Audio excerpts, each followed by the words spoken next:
Dope. Hi, everyone. My name is Angelica, PSP counselor, and I'm joined by,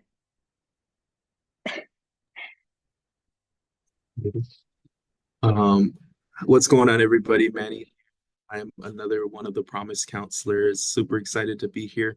And yeah, we have a good episode of the Pláticas Poderosas planned for you all, and just excited to, dive into it. yeah, so welcome to our second episode of Pláticas Poderosas. And for folks who are new to Pláticas Poderosas, we wanted to kind of spotlight folks who inspire us and embody what it means to be poderosa, right? And come together to highlight these special folks in our community. So that's Pláticas Poderosas.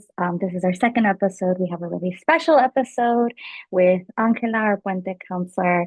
But before we bring in Angela, we kind of want to highlight another special voice, especially with um, one moment. Um, for Black History Month, Bell Hooks, an educator, author, um, feminist theorist who really emphasizes the power of language to foster connection and community. And I think with everything happening in our world right now, um, and being reminded, right, of like choosing love to kind of navigate all this uncertainty and fear that's happening right now with everything going on. So we definitely, with Black History Month, want to highlight this powerful voice in our community, Bell Hooks, who again emphasizes the importance of using language to uplift marginalized voices, challenge oppressive systems, and really using language as a way to spread love and connection. Again, with everything going on right now, it could feel really heavy. It could feel like one has hopeless, right? Just with everything going on. And I think bell hooks uses us to use the power of language um, to spread that love and connect with one another. Ah, sorry, let me go back. Yeah, so again, that love is an action, never simply a feeling. And using words to uplift one another, affirming our experiences, our identities, using language to call out injustices. So again, Bell Hooks uses her writings to demonstrate how it can be a tool for empowerment and transformation. And I love the quote of "There can be no love without justice," right? And with Valentine's, right, I feel like this is a special month to reflect on that and what that means for us and our own kind of as we're navigating all this uncertainty and wanting to honor Bell Hooks by highlighting again her belief that love is a transformative force that can guide us in navigating all this uncertainty and fear with everything going on. I'm not sure, Manny, if you have any thoughts on that or what this quote means to you as well. Yeah, definitely. And I think that was beautifully said, Angelica. I think for us, when we were trying to come up with like, an overall theme and topic to focus our plática this time around, we really wanted to, first and foremost acknowledge what's going on in the world, right? I think these are very unstable times. There's a lot of fear, there's a lot of unknown, the ambiguity that people are feeling in terms of just what the future has in store and what we can do now. I think it is so easy to just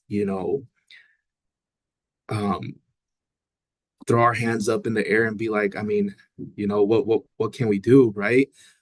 But at the same time, it's while we can acknowledge that there is that fear, we also want to highlight that there is still power. There is still in our collective and in that love that Bell Hooks mentions, we can make a change, right? So being optimistic and moving forward, and then just highlighting within our role here as, you know, as counselors and being there for students, what are those campus communities? What are those resources and those individuals that you can turn to, right? Making sure that, you know, you have that established community of support. So when you're not sure what to do, then you can go to those people and hopefully, you know, have those conversations. So, you know, very, very excited. I think that quote is really amazing, really amazing. And you know, hopefully we can touch on a few of these different elements throughout our conversation today.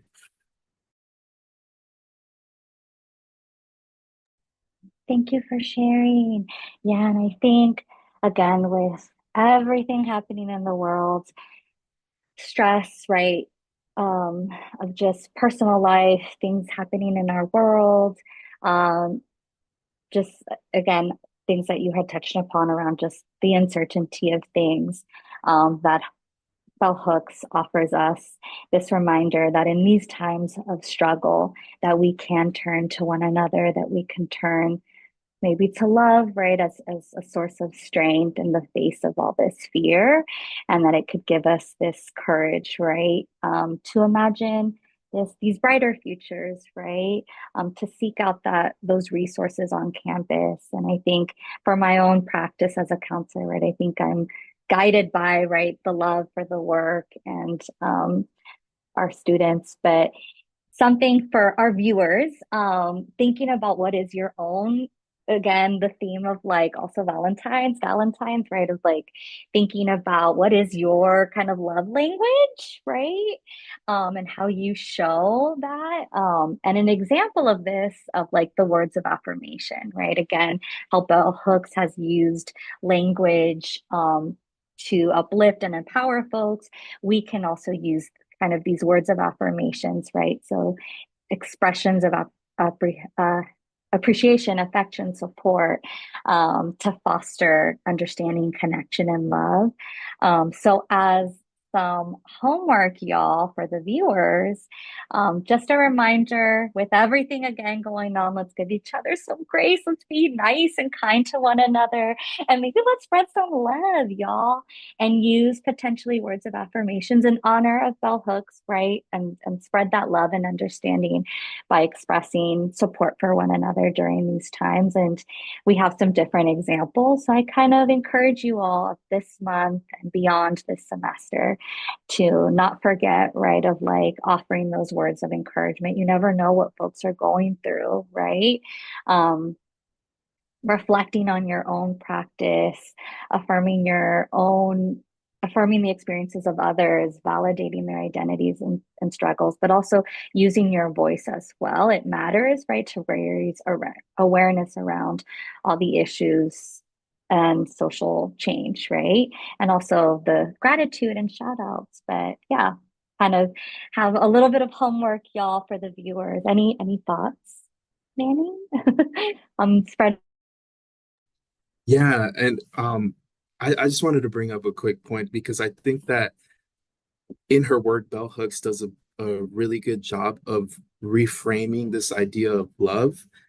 Because a lot of the times, you know, we understand love as the love that we have for like our families or our significant others, right? But there is so much more to what love means. And we could show that in various different ways, in various different environments, and with various different people, right? We could, the love that we show to ourselves by just allowing ourselves that grace and allowing ourselves to feel the feelings that we're feeling, that right there is love.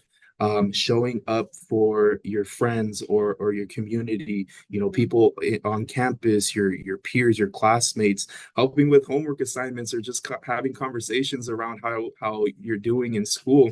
That's love as well, you know. And you know, as a counselor and as an educator, you know, the work that we do is also rooted in love. So, you know, there's so many ways that we can define it, and just, you know, the little homework assignment that Angelica provided, I think is a great way to just kind of get that started and start thinking about how we can show that love to these various different, you know, people and places. For sure, thank you. Um, and then Yeah. Um, So speaking of the power of community, the strength in love, we want to highlight our voz poderosa. And also speaking of bell hooks, community, love, I think Puente ties in um, so nicely with this. But I'll let uh, Manny, if you want to introduce or speak. Or Yeah, thank you.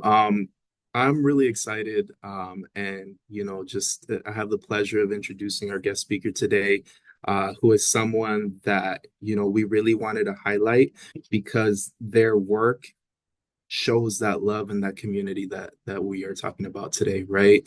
So without further ado, let me go ahead and just give a little quick introduction of our guest speaker. Today we have with us Angela Serrano, who was born and raised in the salad bowl world of Salinas, California. Angela is a proud Mexicana Americana and product of the community college system. She began her journey as a first generation college student at Hartnell College, where she began finding her purpose in service and her love for psychology. She then transferred to UC Berkeley and secured her bachelor's in psychology and minor in Native American studies. It was at UC Berkeley where she found her love for supporting and advocating for first-gen transfer students and communities of color, which influenced her to attend San Jose State's counselor education program and complete her master's in counseling and guidance. Over the years, Angela has served first generation Latinx students of color pursuing higher education at various institutions, including San Jose State, Hartnell, Cabrillo, and California State University, Monterey Bay. She joined Skyline in August 2024 to serve as the Puente counselor, instructor, and co coordinator, and also support students pursuing STEM fields. She sees her role as a privilege to hold and focuses on providing a safe and validating space for her students, working to highlight the strengths, skills, cultural wealth, and knowledge that they bring into education systems and spaces. So I'm going to go ahead and pass it over to Angela. Angela, thank you so much for being here again. And maybe, give another quick little intro if you'd like, maybe add on to anything that we might have missed. But yeah, turning it over to you. Thank you both. First, I just want to say thank you for creating this platform. I think just having this platform in general is your form of love as well.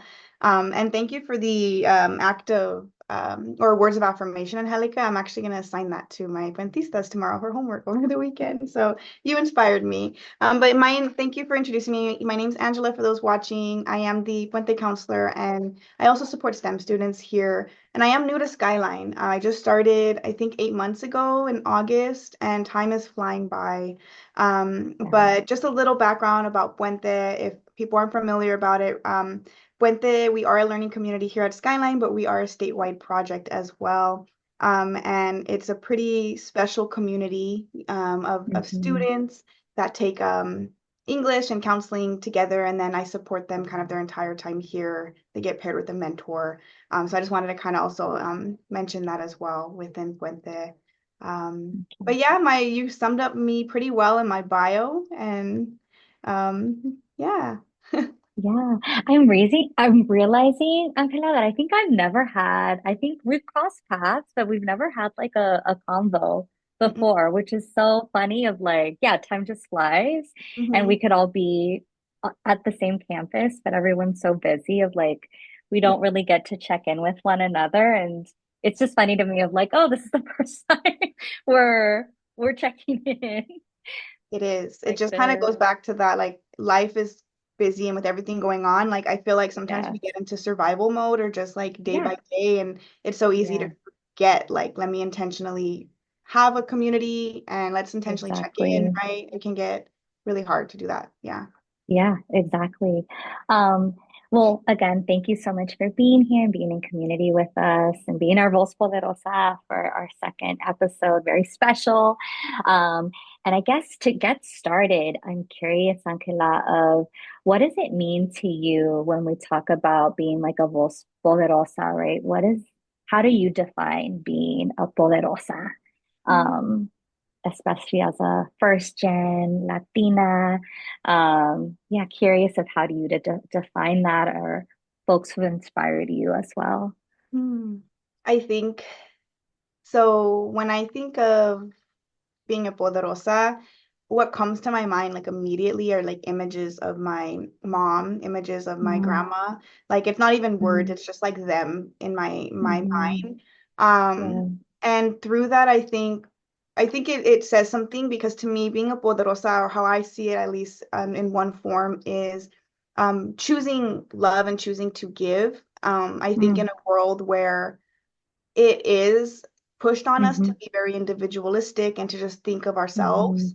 mhm, And I think of like my mom and my grandmother, who I see as poderosas and who have motivated me. They have always given and stood strong into what they believe in, mhm, um, and always stay true to themselves as well. And so I mhm. try to embody that as well in my day to day as being a Mhm. poderosa, being a chingona. I don't Yeah. know if I can say that, but You can say like it.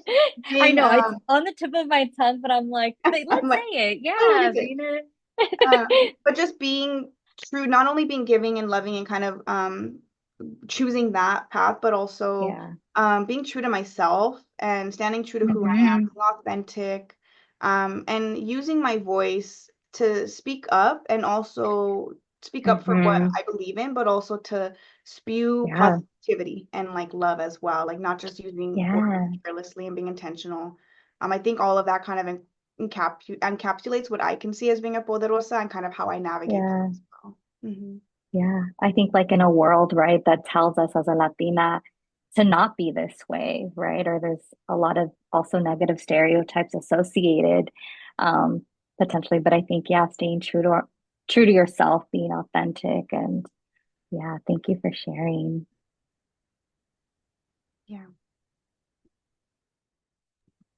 Yeah, thank you, Angela. I think it's really great to just hear like some of like those sources of like power and inspiration that you Mhm. talked about. And I think, similarly for me, this family has been a great source of just like um support and power and just being able to just kind of push through like a lot of those challenges that we face within these different systems that we navigate, right? Mhm. Um, Similarly to you, for first gen, went through the community college system, went through the transfer process and all of that.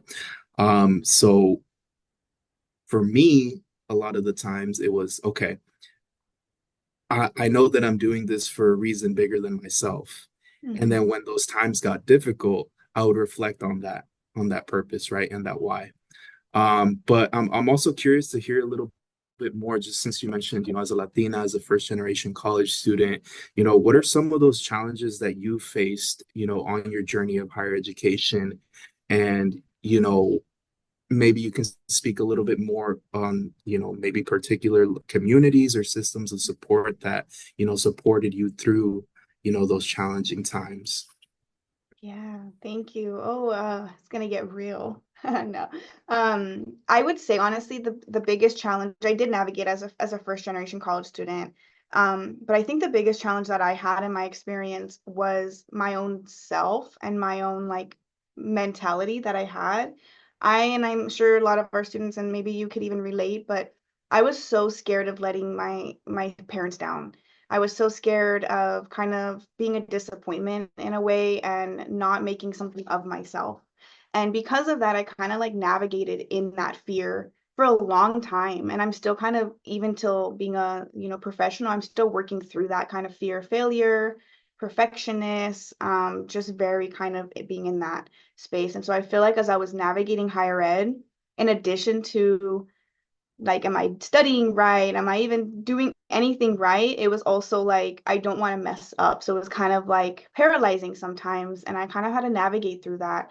But I was fortunate. And that's why I really believe in the power of community. And I stress it every day, in my class that I teach and with my students, because it was my community, the people that I surrounded myself with that I found in community college, my boyfriend, now husband, my parents, my older brother, my ancestors who I don't even know, just like that had passed down words of encouragement through, that I've received from my grandparents. All of that just kept me going and rooted, and reminded me that even if I I just have to kind of go for it. Even if I'm scared of failing, I just have to go for it, right?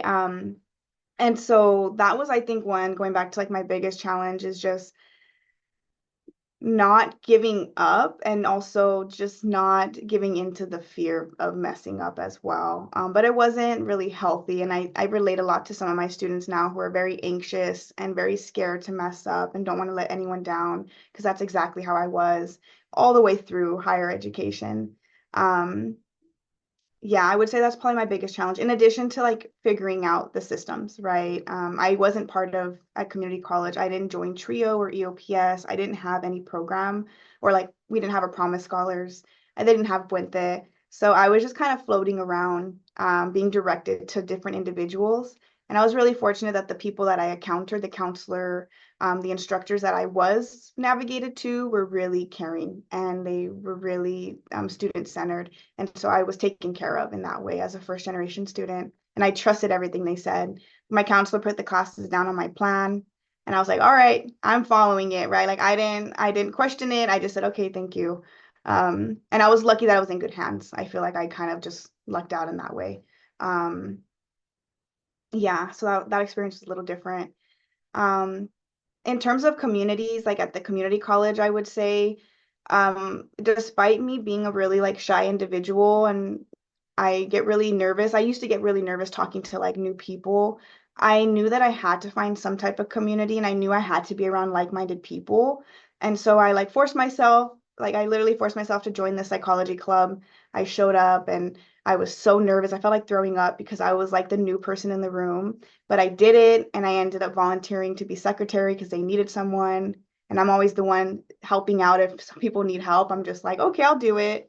So I ended up finding my community at the psych club at my community college. And then I also worked a bunch of different jobs. But in terms of school, I was around a lot of like-minded people. I got to learn a lot from them. From there, I really started feeling like I had my I started being able to find myself at community college after kind of getting enrooted at school. Um, and I could go on about other, like my community in like my other schools too, but yeah, I'll kind of stop there unless you have anything, because I could Yeah. continue. Yeah, thank you so much. And let me just go back to the point you made, because I think that this is super important, and I think it was I really appreciate you highlighting the fact that that fear is very much real. The fear of not wanting to let down, your family, right? And I think that this is not talked about much, but it is one of those potential barriers that students could face in their educational journeys. And similarly to your story, right? For me, coming out of high school, going into community college, um, I had no idea what I wanted to do. I had no idea what major I wanted, or what career path. And but at the same time, in the back of my head, I always had that, little voice from my parents saying, okay, college is the way to go. We don't want you to, have to work these physically intensive jobs that we had to, we want these other opportunities for you, right? So I was always like, man, I can't let them down. This and that. But I think that also contributed to some of like the, you know, challenges that I experienced. So, I really do appreciate you voicing that, because I'm sure a few of our listeners might be going through that as well. And hopefully, they can acknowledge it, and know that it's not just them, right? It's not just them, and it doesn't have to be a lonely experience. You have folks that have gone through it, and that you can talk to, and come to, now Angela, now myself. And I'll let Angelica, if you want to add anything. No, I'm like, yeah, me too. I'm like here, tier of, yeah, I think, especially because these systems, I don't know, it could be really scary and intimidating. And without that built-in support, that network, that community, at least in the beginning, right, it could feel very discouraging, feel really lonely and isolating. And again, that you have these pressures of, at least I think about me of being, I'm the oldest daughter as well. I'm the first. in my family to have gone to like community college and navigated all of that. So there is this pressure, of course, that our, at least my parents sacrificed so much, right? This sense that I need to succeed, but what does that look like, right?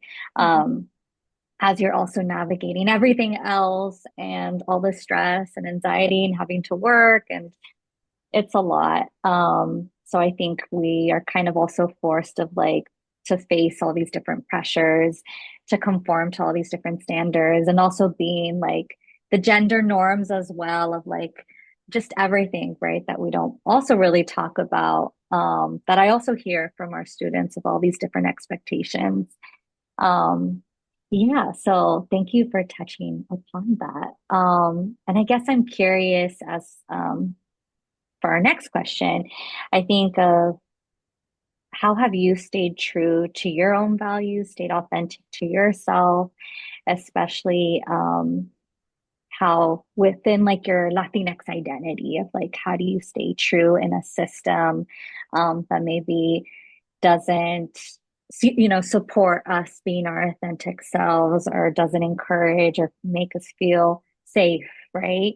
As you kind of have navigated which if it's work, right, or school, right, how have you stayed true to your values and be authentic for yourself? And I think now more than ever, right, I think in the world that we live in where at least Latinos are being targeted, right, people of color, right? Like there's something every day. And I feel like it's just harder, right? To want to speak out. It's just like, yeah. So just curious around your thoughts. Yeah. So I grew up in Salinas, and so for people who are listening may not be familiar with Salinas, we are a heavy Latino community, big ag community. That's why I mentioned we're the salad bowl of the world. And so fortunately, growing up, I never felt different in the sense of being Latina or being Mexican. Because I was in, all my friends were, right. It really, and even in community college, our population at heart now was like 80% Latino. It was very Latino heavy. And so I always felt like I belonged in that sense, but it was when I started transferring, right? I went to UC Berkeley. And historically, we know, like, I mean, all of college was never created for our communities. But even so, when you start navigating into like those systems, it can be a huge culture shock, and it was. But as I reflect back, and even as I went through one, I knew going into Berkeley, like I had to find my people, right? I had to find my community because I would not survive. And I kind of learned that just through the importance of community and community college. It kept me going. So when I went into UC Berkeley, I was like, I'm going to the transfer center immediately.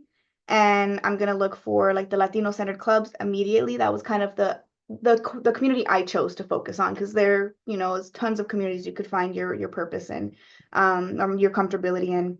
And so I rooted in the transfer center almost immediately. And through that, I was able to connect really quickly with other first generation students and Latino students, students of color.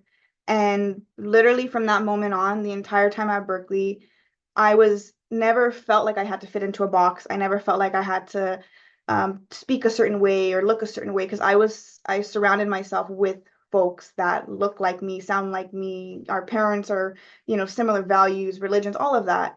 And so that when I would enter spaces and people, I remember having one guy tell me that I was an affirmative action admit, right? Like, oh, he said, how am I going to get into Berkeley? I'm not a person of color and I'm not poor, assuming that that's how we all get into these spaces, right? But hearing those things like that, hearing people in class kind of make ignorant comments, it didn't hit me as hard. It didn't demoralize me as hard because I had my community there and I could go back. I had the kind of courage to speak up in the face of those comments because I knew I was standing with people behind me if I needed to, right?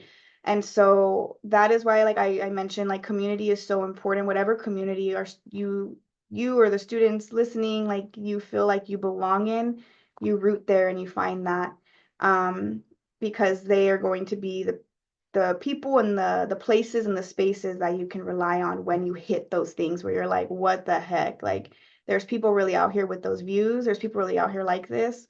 Yeah, they're there, right? But but you usually outnumber them, right? We have our communities that outnumber them. So in terms of staying true to myself, that's how I did, especially navigating systems like the UCs, right?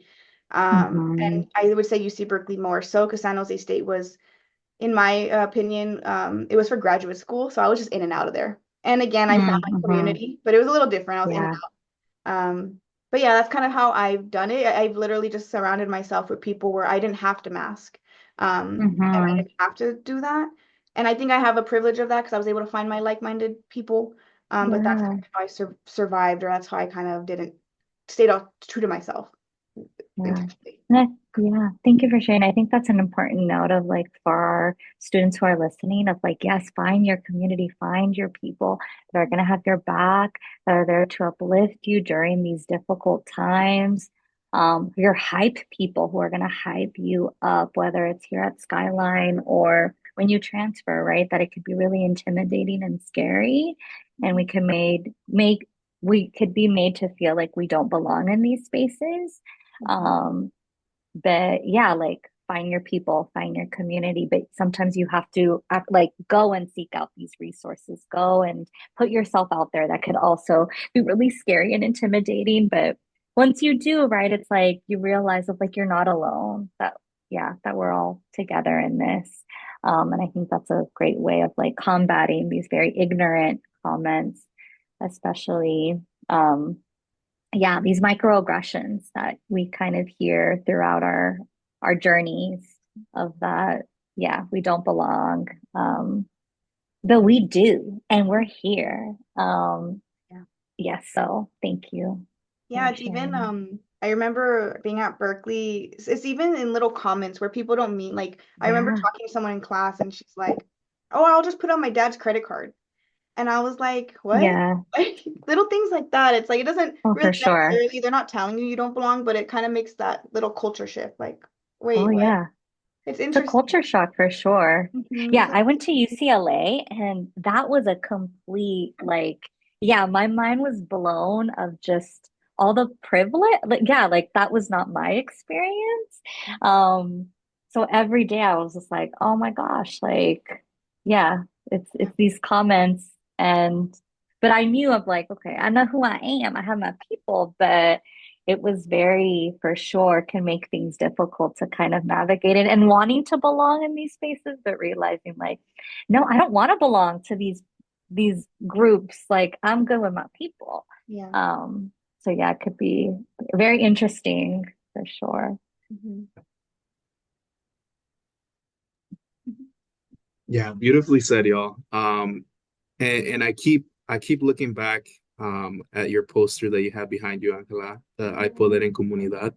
And you know, the theme of the Plática, and I really do appreciate, helping us establish that theme. And I think a lot of, at least from what I've seen in that transfer process, and when students go on to like these other institutions, that's where a lot of these feelings start to come up. I think it, at least here at Skyline College and like the support systems that we have in place and some of the communities and resources, you know, that we have available to students, we try to cater to these needs of finding, your folks. But at the same time, like students can still unfortunately fall through the cracks.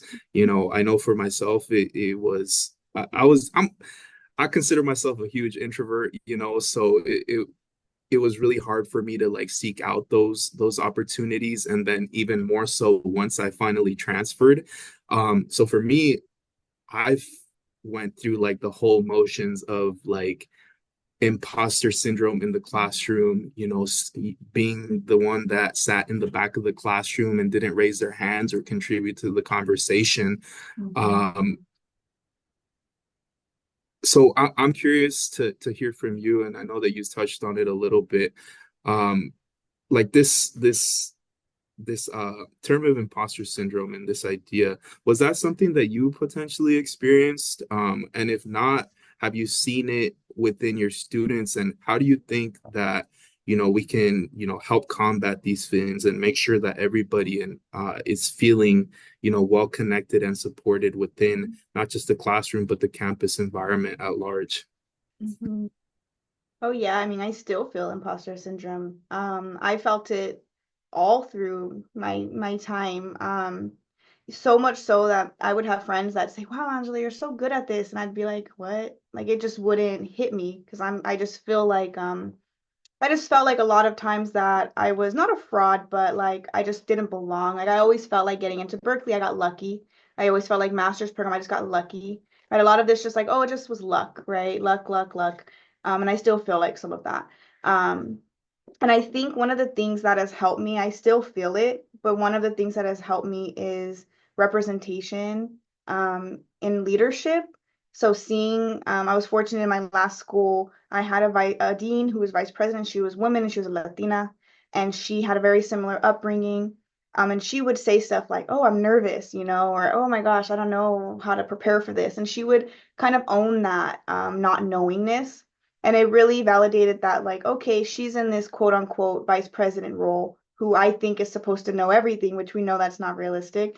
And she still is learning and she's still growing. And I think having a lot of that representation and hearing it from even colleagues, right? Us sharing and venting and knowing that we're going through the same thing, again, going back to that community, it helps remind me that we're not alone and I belong here and no one's perfect and we're gonna grow through that. And that's one of the things I model in class with my students, with my puentistas. I'm fortunate to be able to teach them.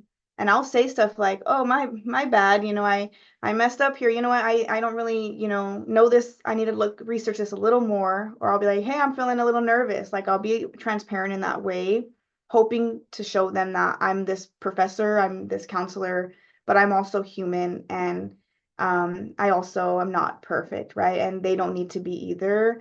And I also remind them that we belong in these spaces. But I think representation, it helped me navigate imposter syndrome. And I think all of us, especially like all of us here, like we're all faculty and we're in these positions of quote unquote power, right? That students look up to sometimes. And if the more vulnerable and the more transparent we can be to remind them, like, you know, it's okay. Like you belong here, I belong here. We're still learning, we're still going. The more of us that do that, it can really help students remind themselves, like, I do belong in these positions, and it's not just luck, right? It's my own skill that I'm bringing. It's my hard work that I'm doing, my grit, all of that. But yeah, imposter syndrome yeah, that had a chokehold on me for a long Mhm. time. Even, it still comes up. Hmm. Yeah. Yeah.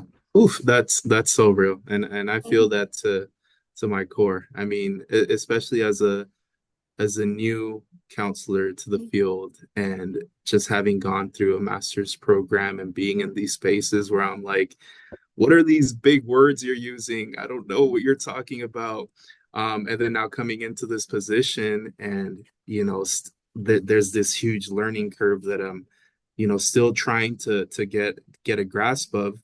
A lot of the times these feelings come up and I'm just like, what am I doing here? Right. But I just wanted to quickly read a quote from, I follow this Instagram page and I think it just kind of encapsulates this message that we're trying to, convey here. And it's for the page is for like just like career insights and things like that. But I think this quote applies like in your educational journey as well. But it says, "You're not lucky. You're good at what you do. The opportunities didn't just fall in your lap. You worked hard for them, and you can do it again." So Mhm. whenever you feel like you don't belong in a space or you know you just got lucky, remember that there was a lot of work that went into getting you into that point, right? It's so easy to get caught up in like, oh, the here and now. But no, take some time to reflect on that journey and you'll be able to see that, you know, all of this was cultivated by your hard work and the work ethic, the love and the intelligence that you all have within yourself. So yeah. Oof, we're getting deep, y'all, I and I love love that. love it. I love that. Yeah, and I think even imposter syndrome, I see it like a lot of the students I work with and you work with too in promises, they're a lot 18, 19-year-olds fresh out of high school. And I always tell them like it's a trip that they're expected to just graduate and come into college and just know what to do, right? And so like having that unknowingness and those feelings of just like I think it's normal, those feelings of like, oh my gosh, is this for me? I think that's a human part of anything new, but just knowing that you are, even if your classes are hard, even if it's bumpy, like you belong here and college is for you, right? And so I think that that is important to validate. But yeah, I love that quote, Manny. I love that quote too, and just also want to share like, yeah, I don't know. I still now, yes, imposter syndrome all the time of like, I don't belong here. What am I doing? How did I get here?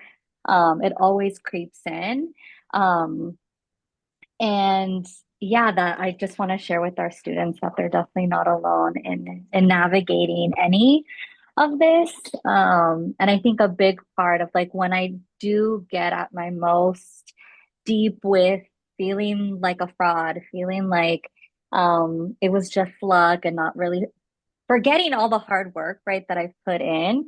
It's my support systems. I think I end up like venting to my friends all the time of like, oh, like, I don't know how I got here, blah, blah, blah, blah, right? I'm in my spiral. So for me, it's definitely been like the support systems and wondering for you, Ankelat, like, have there in your journey been any mentors or support systems that have impacted your journey? Yeah, yeah. Honestly, one of the reasons I've always been drawn to Puente is because of the mentor aspect of Puente. Yeah. Hmm. Um, But aside from my family, I have an older brother, my mom and dad, and my boyfriend who I had since high school, who's now my husband. They have really been the Mm, rock of yeah. my support, right? Hmm. They've been the stability in terms of the moral support. But my mentors, professional mentors, in terms of being able to navigate becoming a community college counselor, and for anyone listening, the students, it's not easy to get into the community college It's system not easy, at no. all. And I couldn't have done it without my former mentor, Mario Garcia. He was a Puente student, a Puente counselor at Cabrillo College. And I got my internship with Oh, Cabrillo during wow. grad school. He took me under Hmm. his wing. And he told me what to do. Like, hey, he gave me advice and I did it, Hmm. right? He told me, think of this, do that, all of these things. Mm. I just listen. Like, usually I just, okay, anyone who's older than me, I'm like, okay, Hmm. I'll listen to you. And he really was a huge mentor in my life, and he still is. I give him updates. He was really happy when I got this job at Skyline, always rooting Hmm.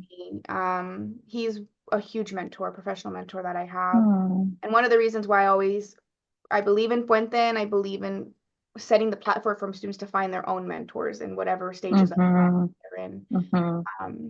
Because it helps to have someone who's lived the It life, really does. navigated the system, and to share that with you. Yeah. Hmm. I'm curious, what are your thoughts of like for students who aren't a part of Puente, where like the mentorship is a component of the program?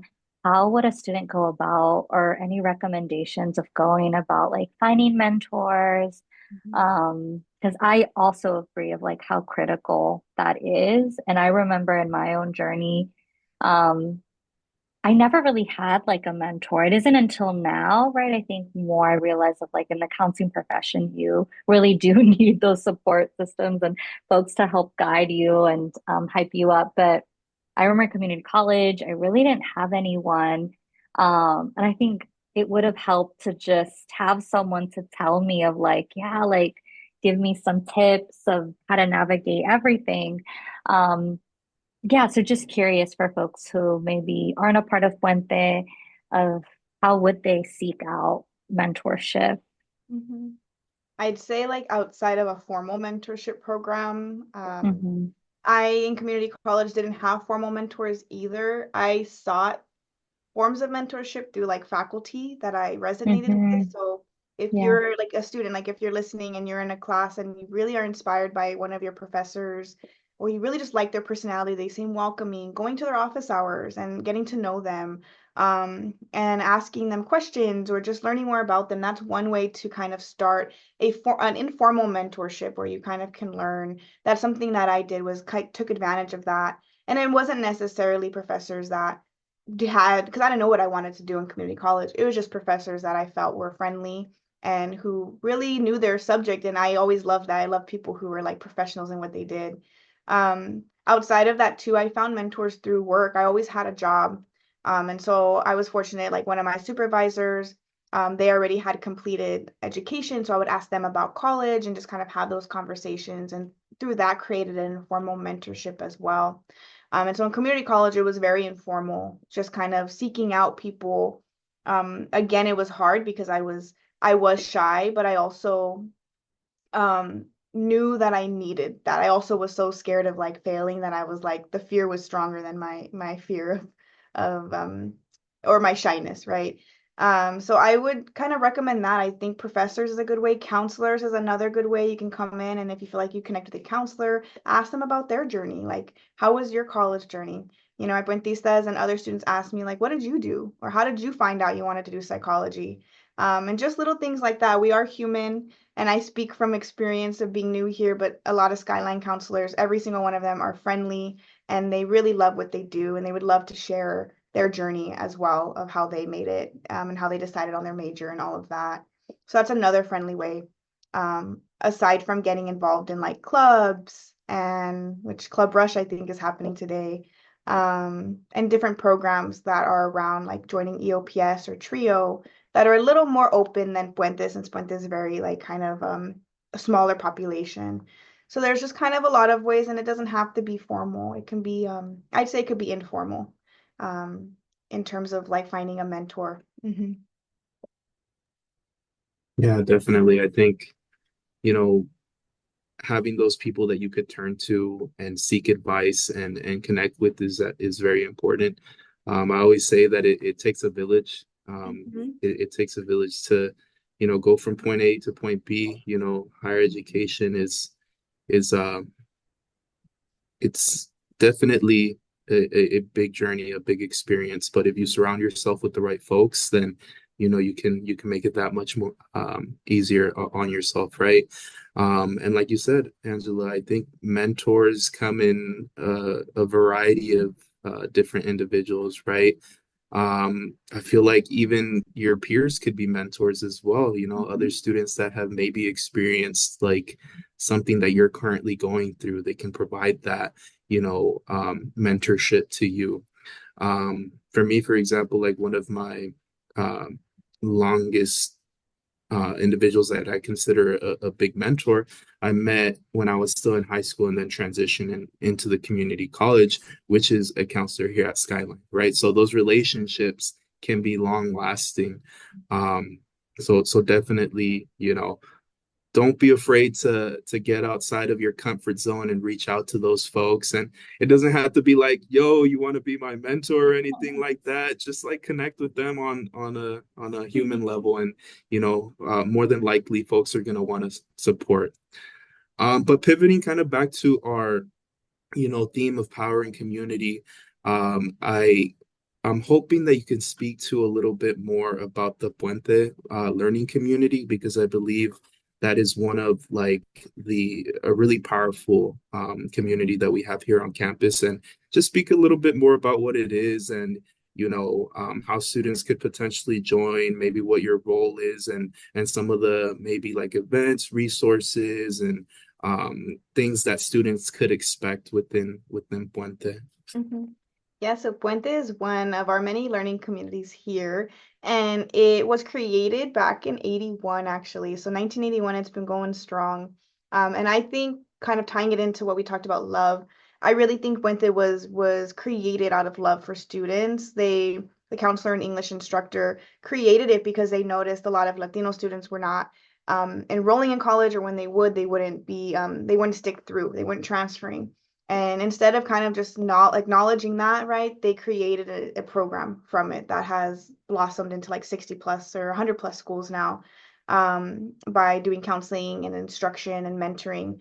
But Puente is a learning community that it starts from the fall semester and it lasts for the whole academic year. So students join typically at the beginning of the fall semester and that summer as they start registering. So if you're listening and for whatever reason, if you haven't taken English 105 and you haven't taken Counseling 100, you are interested in learning about Latino student experience, Latino literature and history, then you can join us for the fall semester. The only condition is that you haven't taken those 2 classes because Puente is special in the sense like our other learning communities where your fall semester you take linked courses, your first English for transfer, and then a counseling course, and then spring you take English 110 and then counseling 110 for next year. And so as long as you haven't taken those courses, then you're more than welcome to join the Puente Familia, as we call it. And what you get for an entire year once you complete Puente and for the rest is you get a dedicated counselor. So that's what I am. I have my students, I kind of what I call case manage, meaning I don't just make their education plans similar to like Promise Scholars, but I'm worried and want to make sure that they are good all around, right? Financial aid, how's your transportation, how's your housing, all of these things that we talk about. I'm kind of watching out. And I always like to tell my students that I kind of watch out for their back. Like I have your back in the sense, like I'm always trying to look ahead to say, hey, heads up, this is coming, or hey, heads up, let's plan for this. You also get in Puente an English instructor that follows you for a whole year. And you also get a professional mentor that follows you for a whole year. So you don't have to seek one. We match you with a set of our wonderful mentors that volunteer their time throughout the year. And we do a lot of different events. If you're not part of Puente and we're having a campus event, you'll see sometimes us tabling. Sometimes you'll see little events happening in the Intercultural Center. You're also more than welcome to always come by and say hi. I'm hoping this upcoming year we get to do more campus-wide events where it's Puente like sponsored, but it's for everybody. But Puente is located in the Intercultural Center, so the ICC. We're in the back hallway. So you're always more than welcome to drop by, say hi. I'm always here Monday through Friday in person. So you can always drop by and say hi. But that's a little bit about Puente. We do believe in the power of community. We believe in the power of what I call cariño, care, and really investing in our students as well, and the power of community. That's really a central point of our learning community and the essence of it. Mm-hmm. Yeah, I was going to mention of like for students who aren't a part of Puente of like how they can connect and tap in, but it sounds like there's any Puente events happening on campus. Is there anything happening that you want to promote in Right the now, specifically, not like campus-wide, we do have some outreach efforts, yeah. but they're for our partner sites coming in. But I will say we are active on Instagram. So if you're on Instagram, Mhm. Skyline College Puente, you can join us on there because I do post anything that is open to everyone because we do have some events that are very just close to our cohort, and then we have some that are open, and we Mhm. post things on there all the time. So if you have IG, follow us on there. You could DM us Yeah. to myself and our student assistants are on there, and we'll also respond as well. Yeah. To our viewers again, like it's never too late. Seek out that support, that community. As it is here on campus. So thank you. And question, so kind of to wrap up of like curious of any consejos or parting thoughts of like that you want to give to our Latinx students who are just beginning their journeys. Anything, yeah, a consejo you want to impart on our students? I would say if you're, let's think, there's a lot. I would say So going, many. This is I actually, yeah, sorry. I'm, It's like, I'm what like, do how many? you My list of consejos. I Go, would say, go, y'all, viewers, go to Ancala's office, get all the consejos from her, yeah, go visit her. This could be good 60-minute office appointment. hour. Yeah. Um, no, I would say we kind of when you're starting Skyline and you're starting, it's okay not to know. It's okay, right? You're not alone in that.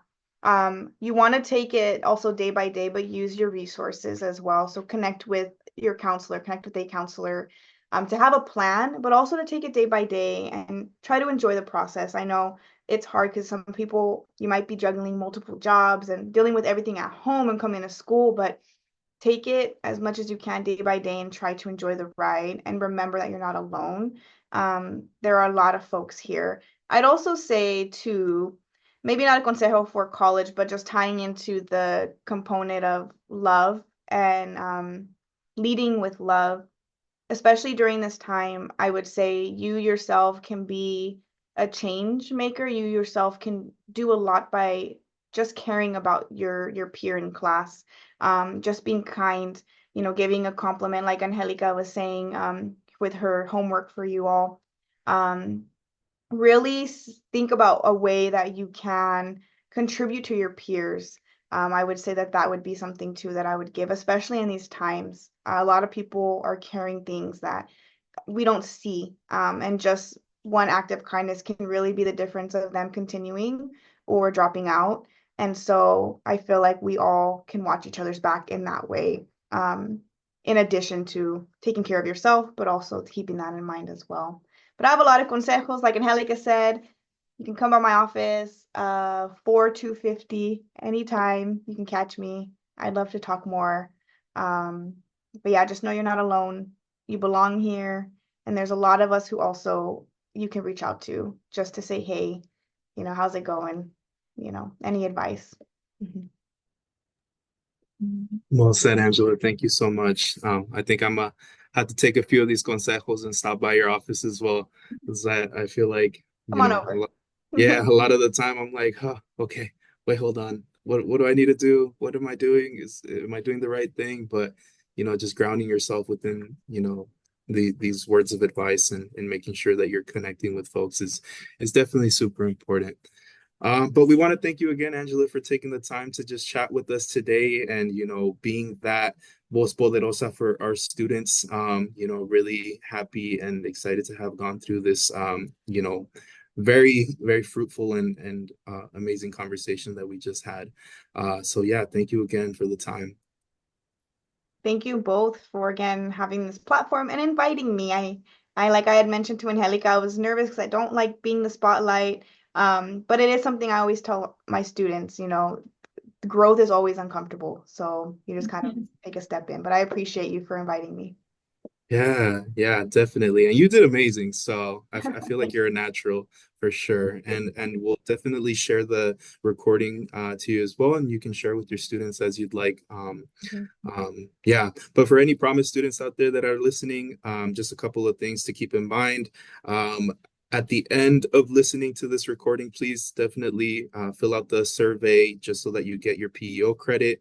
Make sure that you are, listening through and, engaging. And hopefully, now you have a new connection on campus that you can turn to and, have that community of support as well. But other than that, I hope everyone has an amazing rest of their day. I hope we have an opportunity to chill and, we have a long weekend coming up. So take advantage, rest, relax, re-energize, do those things that are going to nurture your mind, body, and spirit.